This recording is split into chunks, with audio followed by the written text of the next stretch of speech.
Bonjour, bonsoir. Nous voilà, comme à chaque conseil municipal, enfin pour chaque conseil municipal, le vendredi qui le précède, je viens vous présenter l'ordre du jour de notre conseil municipal, qui pour ce 17 novembre prochain à 20 h, en mairie de Beaufort-en-Vallée. Donc nous aurons un ordre du jour assez dense, puisqu'il y a 26 points qui sont prévus d'être délibérés, de discuter. Voilà. On va commencer par la sous-location de la gendarmerie. Vous savez que la gendarmerie, c'est une sous-location et il y a des conventions, des bails qui sont pour 9 ans. Et donc ça avait commencé en 2016 et donc on arrive en 2025 au 20 novembre 2025 au terme de la deuxième convention de 9 ans, et on repart donc pour une nouvelle convention de 9 ans avec un loyer annuel qui se trouve de 336 992 € avant, avec révision triennale. C'est tous les 3 ans qu'on révise le montant de la location. Et de mémoire, le précédent loyer, donc il est ajusté, était de 300 et quelques, 304, 309 000, je sais plus. Enfin, on a légèrement augmenté la location. Donc on va voter cette disposition, la nouvelle convention avec la gendarmerie. Ensuite, il y a un sujet qui va certainement être bien discuté, c'est la vente de la parcelle qu'on appelle ZD 212 et qui se trouve sur les hauts de l'Épinay. En fait, la parcelle, pour bien la voir, elle est le long de la route de Gers et à l'intersection avec la rue Chèvre. Donc c'est un terrain qui fait 1,8 hectares et qui est proposé d'être mis à la vente, qui va être vendu, si c'est décidé, bien sûr, à 8 € du mètre carré, soit 145 536 €. Alors, il est vendu à un aménageur qui propose de faire 32 logements en pavillon, donc c'est du pavillonnaire, et l'ensemble donc se réalise sur cette surface qui est une zone à urbaniser, qui est classée UB.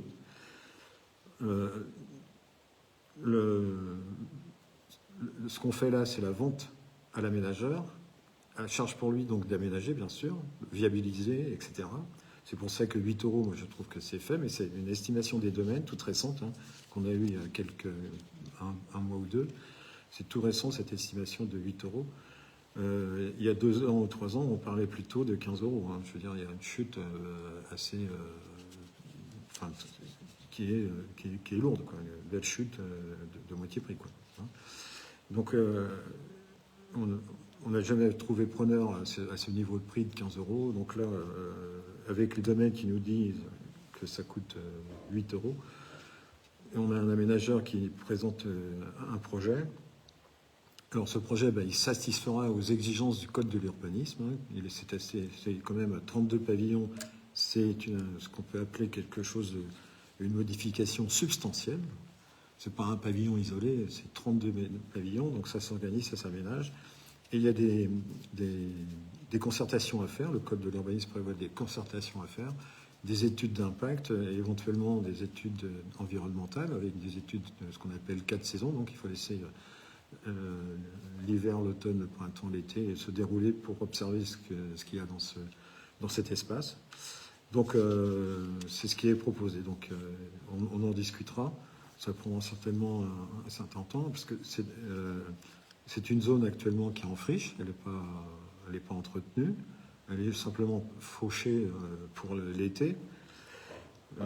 C'est tout ce qui est fait sur cette parcelle-là, qui nous appartient bien sûr, et qui est donc envisagée d'être construite.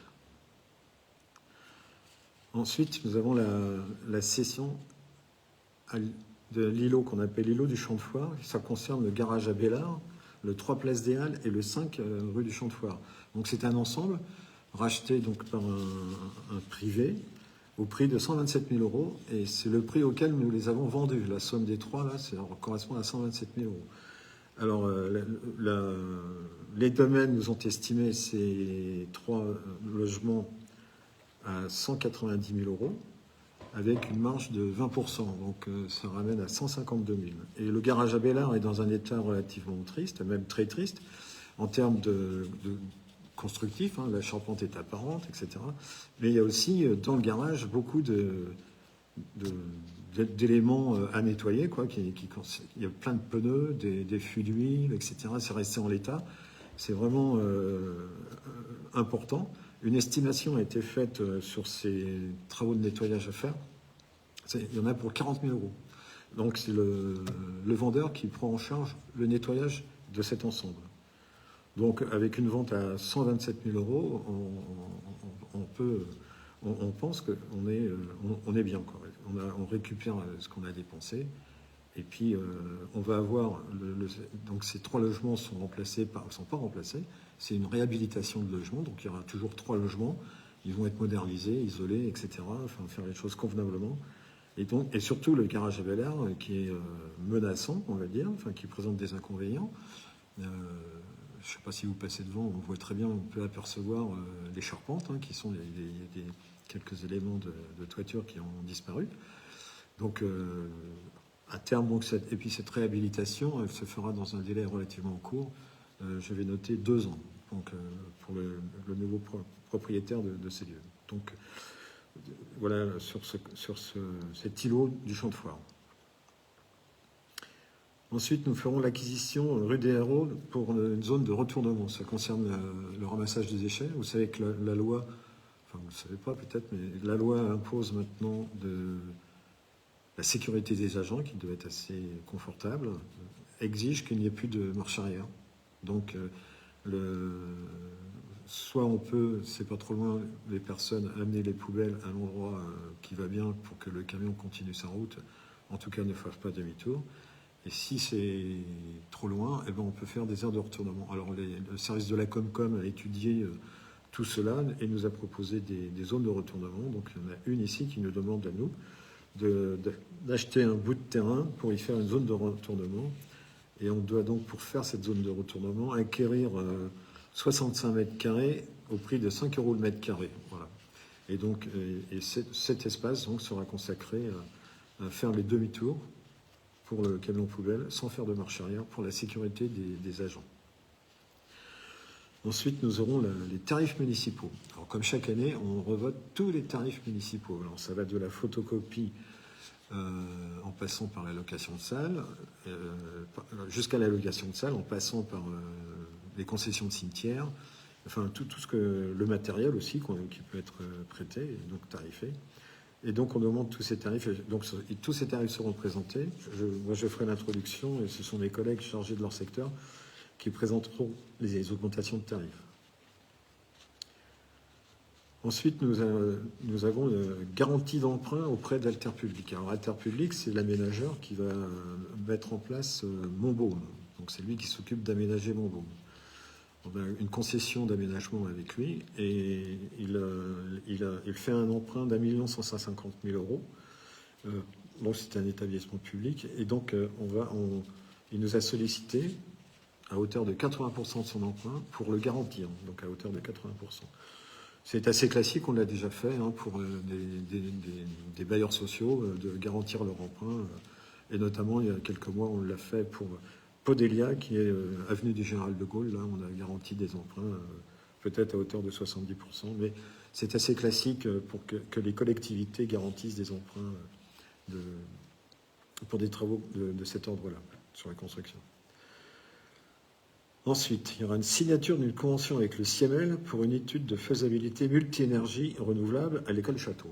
Alors, l'école de Château, elle est pour le chauffage, c'est 2 chaudières au fioul qui ont une 40aine d'années qui assument donc le chauffage.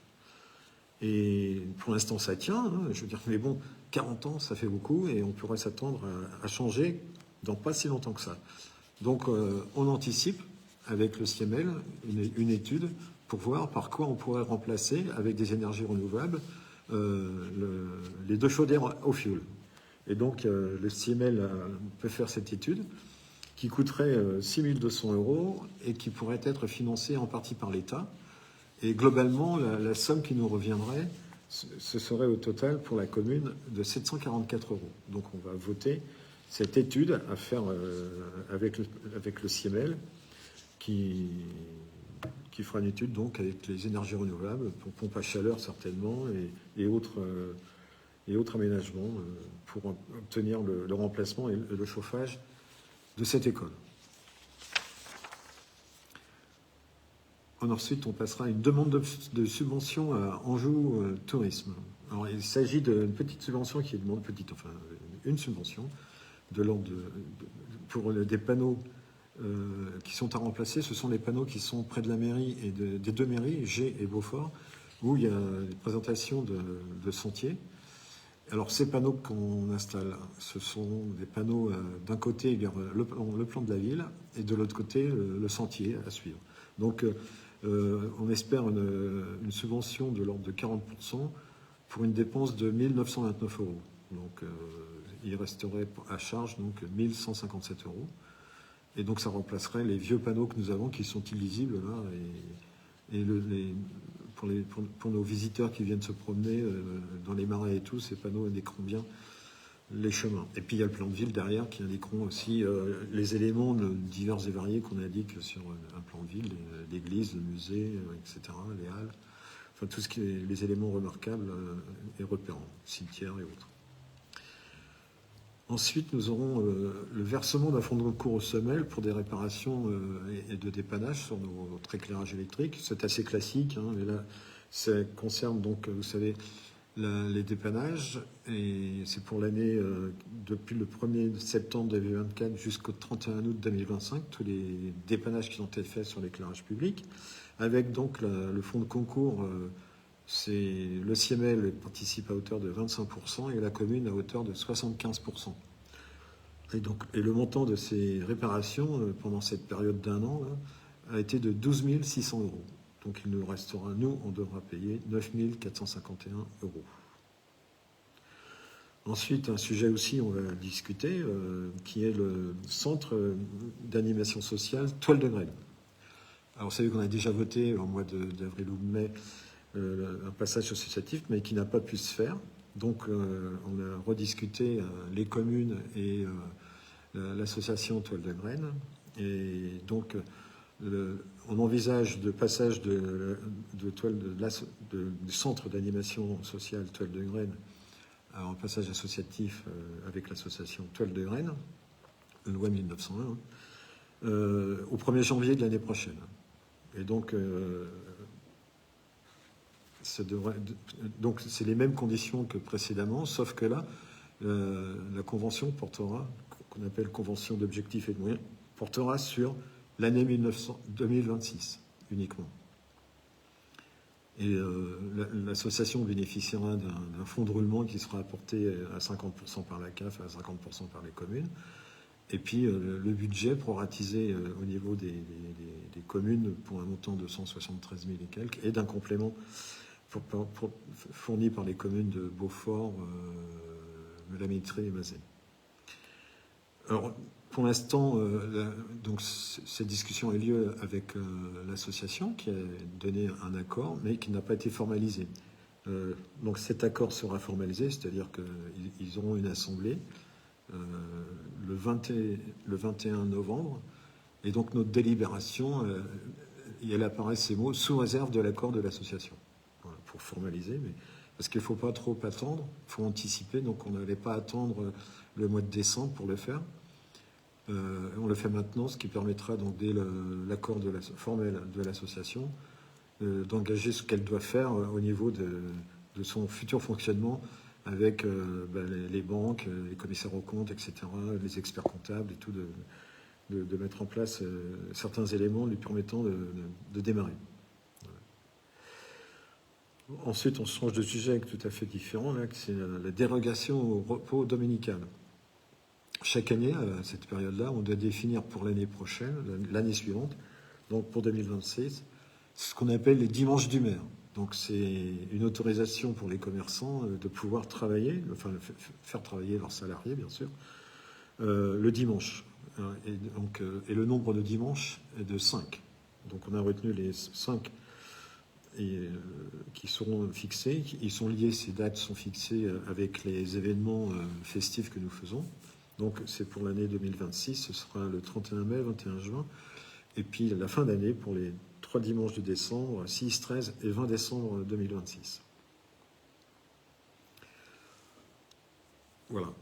Quelque chose ensuite qui est très administratif, qui relève des ressources humaines, on a mis à jour ce qu'on appelle des autorisations spéciales d'absence. Donc, comme tout salarié, les gens ont des jours de congé, etc. Mais il y a des autorisations spéciales d'absence qui sont liées principalement à des événements familiaux, mais pas que. Il peut y avoir des événements syndicaux, des événements professionnels aussi, le passage de concours par exemple. Et donc on a défini pour tous ces événements familiaux un mariage, une naissance, un décès, du conjoint, de la maman, du papa, de l'oncle, de la tante, enfin tous ces éléments-là ont été traités pour donner donc d'abord ce que la loi oblige, donc c'est ce qui a été fait, on a balayé tout ça, et puis quelques points complémentaires qui sont, comme pour la journée de concours, je crois, pour pouvoir participer à un concours. Donc ça donne lieu donc à des autorisations d'absence pour la journée, pour les événements dont j'ai cité, certains événements et bien d'autres. Donc, ça sera présenté et expliqué. Un autre élément de ressources humaines, c'est la participation à la mutuelle. Jusqu'à présent, les collectivités ne participent pas. Et c'est rendu obligatoire à partir du 1er janvier 2026, la participation obligatoire. Elle était définie à un montant de 15 € qui correspond à 50% de 30 €. Voilà, c'est les textes, c'est écrit comme ça dans les textes, le décret, je ne sais pas combien, quel numéro, mais voilà. C'est 15. Donc, pas chaque salarié, mais donc on met en place, à partir du 1er janvier, c'est 15 € brut aux salariés dont la mutuelle correspond à une labellisation. C'est-à-dire que ce n'est pas de tous les salariés, il faut que ce soit une mutuelle qui soit labellisée. Et puis éventuellement, si un salarié est avec son conjoint, sa conjointe, qui prend en charge, donc il n'a pas non plus à recevoir les 15 €, puisque c'est le conjoint qui prend la charge de la mutuelle. Et puis pour avoir la mutuelle, donc la participation de 15 €, il faut que cette mutuelle soit labellisée. Donc si ce n'est pas labellisé, il n'aura pas, l'agent concerné ne bénéficiera pas des 15 €. Ensuite, c'est toujours lié à la mutuelle, mais dans un deuxième temps, c'est de mettre en place une mutuelle avec la gestion départementale, avec le centre de gestion départementale et les centres de gestion de la région Pays de la Loire. Il y aura un groupement donc, qui va se faire, et puis un appel d'offres auprès de mutuelles, de telle manière à obtenir une mutuelle avantageuse. Enfin, c'est dans cet objectif-là d'avoir une mutuelle avantageuse, plus que d'autres, donc appel d'offres, on retient la meilleure, et les gens pourront adhérer s'ils le souhaitent par rapport à la mutuelle qu'ils ont, enfin les gens comparent, etc. Et ça pourrait être d'application si c'était convenable, enfin si ça nous satisfaisait, au 1er juillet 2027. Donc, vous voyez, donc l'année 2026 sera consacrée à l'étude de cet appel d'offres et du retour donc des compagnies d'assurance qui font les mutuelles, et qu'est-ce qu'elles proposent, et qu'est-ce qui serait retenu, etc. Donc ça prend un peu de temps. Quelque chose aussi de tout à fait différent, on change tout le temps du coq à l'âne, dans les délibérations. Donc c'est le recours à des techniciens du spectacle vivant via le GUSO. Alors le GUSO, vous savez, c'est le guichet unique du spectacle occasionnel. Ça permet de payer les charges sociales et ce qui va avec sur les salaires des intermittents du spectacle. Donc on a défini pour nos spectacles, ce sont des agents techniques, des intermittents qui viennent faire de l'éclairage, enfin régler, travailler, pour un quota d'heures de 200 heures, je crois, pour 2026. Donc on va voter 200 heures à un taux rémunéré à 17 €, je crois. Voilà. Donc on va voter ça. Ensuite, il y a les créations des postes de médiateurs pour le musée. Vous savez que le musée, il ferme l'hiver, on va dire, de novembre à avril, et il rouvre de avril à novembre. Donc il nous faut recruter ce qu'on appelle les médiateurs, les agents que vous voyez dans le musée, ils sont 3. Et il faut donc ce sont des contractuels qu'on embauche pour la période donc d'avril à novembre. Et donc on va lancer les recrutements pour trouver ces 3 personnes qui tournent dans le musée. Donc ce sont des saisonniers. Ensuite, il y a les postes de création d'animateurs. Et oui, dès maintenant, il faut penser à l'été. Et oui, donc on a des structures pour les jeunes, pour la jeunesse, et donc il nous faut avoir des animateurs pour accueillir tous nos jeunes. Et donc là, on va voter un nombre d'heures. Donc pour cette année 2026, on prévoit 5850 heures d'animation, donc d'agents qui font l'animation, animateurs pour les structures de la jeunesse. Ce qui représente 300 heures de plus que l'année dernière, que cette année, pardon, 2025. Les plus 300 heures s'expliquent par le fait qu'avec l'accueil de loisirs, nous avons agrandi la capacité d'accueil. Le résultat, si on agrandit la capacité d'accueil, il nous faut plus d'animateurs pour correspondre au ratio animateurs et enfants. Donc tout simplement, les plus 300 heures, c'est cela. Ensuite, on passe à la restauration scolaire, qui s'appliquera le nouveau tarif au 1er janvier 2026. Alors au 1er janvier 2026, on a changé de prestataire qui s'appelle Convivio. On est plutôt satisfait de la prestation qui est réalisée aujourd'hui. Il a été retenu parce qu'il était mieux. Voilà. Et on a fait ça, c'était au début juillet, je crois. Et donc, pour les prestations, pour revenir aux tarifs, ils seront augmentés de 3% pour l'année 2026. Et pour les gens qui payent 1 euro, vous savez qu'il y a des tarifs, le repas à 1 euro, le reste est payé par l'État, reste ce repas à 1 euro pour les gens qui sont concernés, c'est-à-dire un coefficient familial bas, continueront à bénéficier du repas à 1 euro. La participation aux frais de fonctionnement de l'école privée. Bon, comme chaque année aussi, le fonctionnement de l'école privée, on les aide en estimant le prix de revient, le prix de fonctionnement d'un élève de Beaufort, dans les écoles publiques de Beaufort. Et ensuite, on attribue ce montant obtenu. Donc, en conseil municipal, la méthode de calcul sera présentée. Mais c'est assez simple, on a le coût d'un élève public et on multiplie par le nombre d'élèves d'école privée pour obtenir donc la subvention, enfin l'aide qui est apportée à l'école privée. Ensuite, on a un élément qui s'appelle adhésion à un groupement de commandes pour la mise en place d'un espace numérique de travail dans les écoles publiques. Alors, depuis 2017, à cet espace numérique on adhère à cet espace numérique auprès du rectorat de Nantes. On arrive à échéance maintenant, là, donc il nous faut renouveler la convention qui ira jusqu'au 19 juillet 2030. La convention actuelle, elle va jusqu'au 19 juillet 2026, donc on va poursuivre et mettre en place une nouvelle convention dont l'objectif est le même, c'est d'apporter des outils pédagogiques aux enseignants et autres dans le secteur scolaire. Donc on va voter donc la poursuite de cette convention, la mise en place de cette convention qui ira donc pour 4 ans, 19 juillet 2030. Un élément participation au ruban du patrimoine.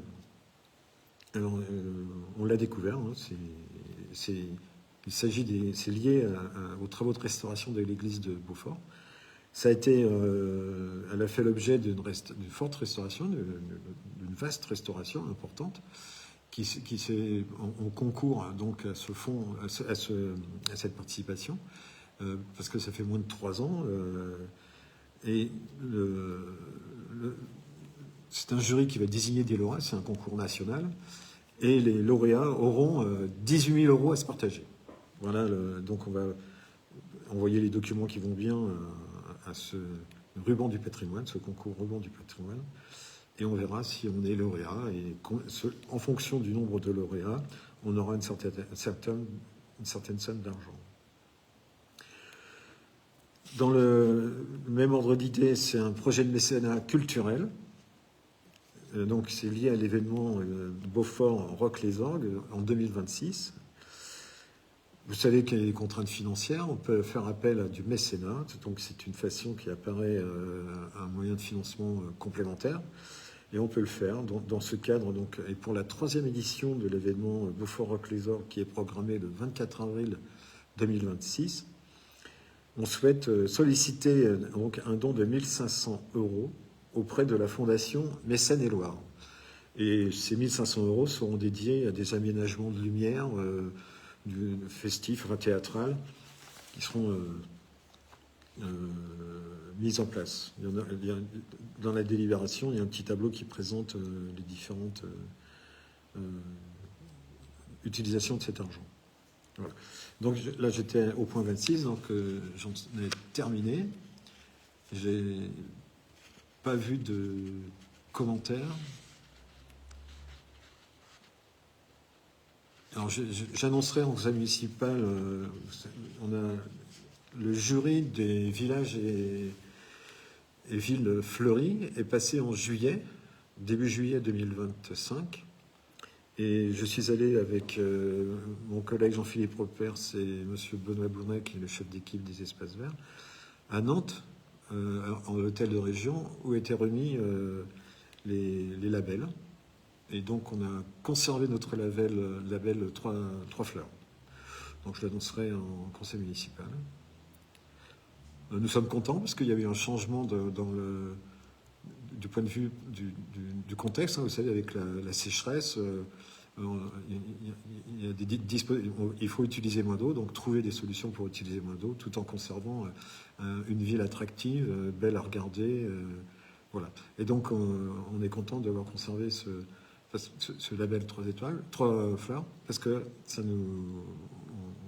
on a fait des efforts d'aménagement dans ce sens, en sélectionnant les espèces et voire en supprimant certains endroits des fleurs que tout le monde avait l'habitude de voir, mais malheureusement ces fleurs étaient gourmandes en eau, et quand on est en période de sécheresse, il faut être raisonnable et accepter donc de plus arroser et de trouver d'autres fleurs qui font l'équivalent, mais peut-être avec moins de couleurs, mais tout aussi jolies. Et donc on est content que le jury nous a fait part de sa satisfaction d'avoir répondu donc aux exigences du label avec ces nouveaux critères qui sont apparus depuis 2023, je crois. Voilà. Donc si je n'ai pas de questions, je vais m'arrêter. Il est 19h27. Je n'ai pas de commentaires à faire. On commencera par l'approbation du procès-verbal. Je n'ai pas eu pour l'instant de questions ni des conseillers municipaux, ni de personnes, des habitants. Voilà. Nous avons passé, je voulais signaler quand même, le 11 novembre. Nous sommes, le conseil municipal, je pense, très satisfaits de cette cérémonie qui a eu lieu donc au Monument aux Morts et qui s'est terminée donc dans les Hades, et où il y avait beaucoup de monde, beaucoup de monde, et je suis toujours, et ça me plaît beaucoup de voir les jeunes sapeurs-pompiers, les cadets de la sécurité civile, oui, c'est ça, qui sont là, qui sont vraiment... ça me fait beaucoup plaisir de voir l'engagement citoyen de ces jeunes. Voilà. Et puis je n'oublie pas l'orchestre d'harmonie qui nous a permis de nous recueillir pour commémorer donc nos gens morts pour la France au Champ d'honneur. Moi, je suis toujours ému à cette occasion dans les Halles quand l'orchestre d'harmonie joue. C'est un moment de recueillement très fort. Voilà, je voulais vous l'indiquer. Et le pot qu'on prend après, le pot de l'amitié, est important et permet d'échanger avec beaucoup de monde qu'on ne voit pas tous les jours. Et c'est bien agréable. Voilà, je vais vous saluer, vous souhaiter un très bon week-end, et puis je vous dis à lundi soir, 20h, comme d'habitude, voilà, sur Facebook, sur la page Facebook de la ville. Bonne soirée, au revoir.